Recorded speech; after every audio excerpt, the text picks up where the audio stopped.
皆さん、どうしてこんにちは。チベットディスウィークへようこそ。こちらはチベットテレビのデンジン・ラクフェルと申します。チベット、ダライラマ法王、そして CTA に関する1週間のニュースをお送りいたします。それでは皆様、まずヘッドラインを見ていきましょう。ペンバツリ出席大臣はカナダを初訪問しました。情報国際関係省のノルジンローマ大臣は国連高度弁務官に対してチベットへの訪問を保障するよう求める嘆願書を発表しました。教育省のジャンラ・タラムドルマ大臣はジャワハルネール大学の副学長と会談しました。ジャネーブのチベット事務局の新代表としてティレ・チュギ氏が任命されました。チベット事務所ロンドンのソナムツリン・フラシ大王はロンドンにある中国民主化運動組織である中国民主党の代表団と会談しました。フランス元老院議員のチベット支援グループの代表団がチベット事務所を訪れ、チベットへの支援かつ連帯を示しました。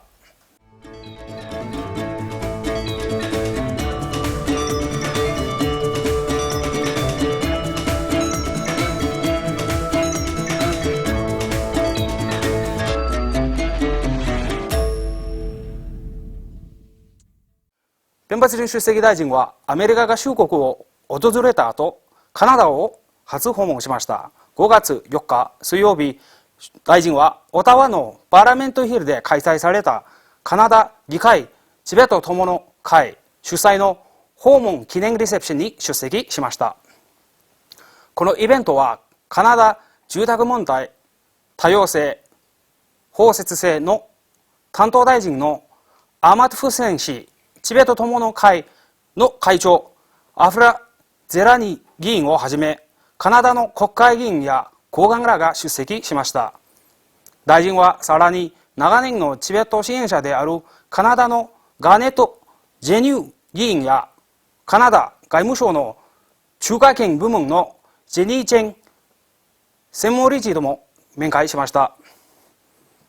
4月29日金曜日、出席大臣は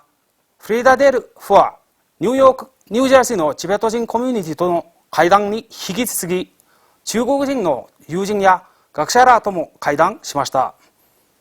チベット人の若者や若い専門家との交流の中では、出席大臣は1990年の米国チベット人移民法やアメリカのチベット人コミュニティの歴史について解説して、最終的にはチベット自発的支援グループである WeTAC についても紹介しました。またエリエット国際大学院主催のセミナーにも参加し、チベットと中国の対話の30年世界再編の時代における現在の展望というテーマで基調講演を行いました。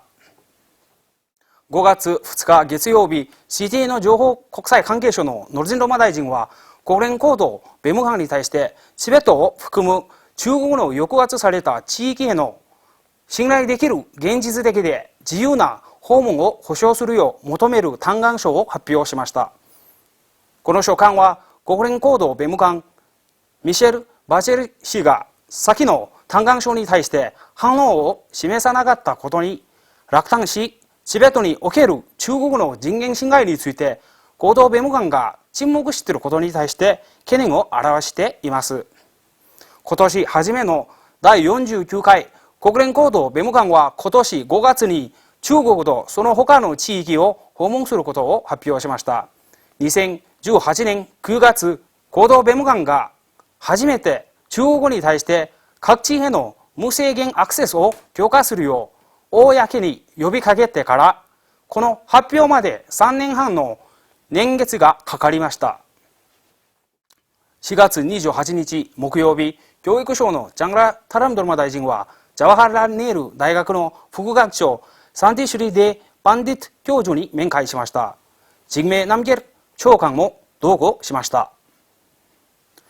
2名は同大学のチベット人学生が学費の値上げ後に直面している問題について副学長に説明しました。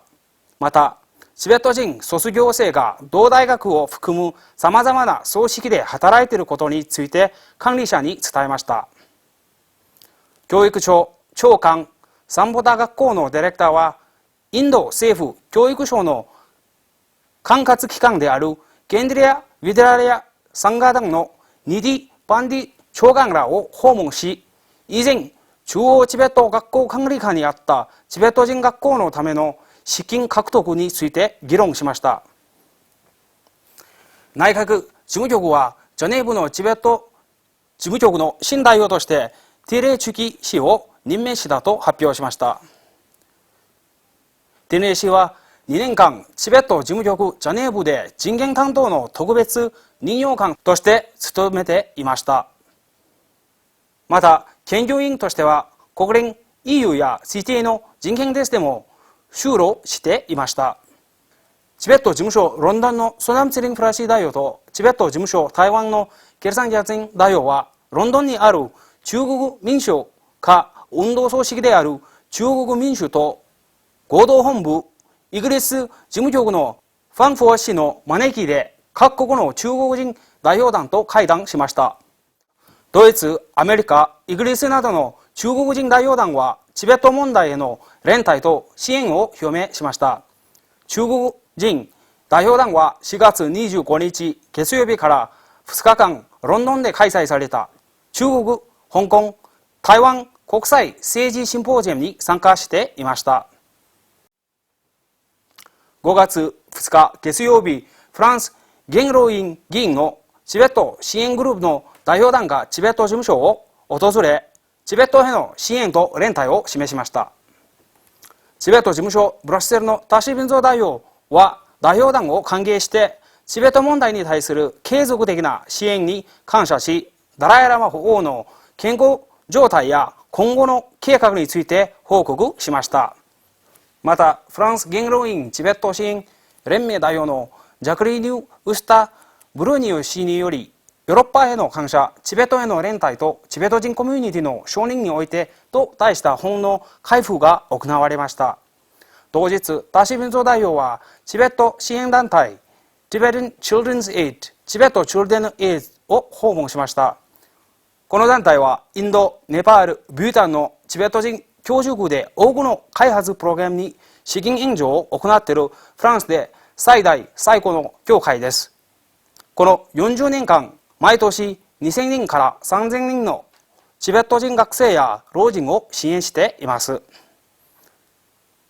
皆さん、今週のニュースはこれで以上です。ご視聴どうもありがとうございました。皆さんにとって今週も良い1週間になりますように。はい。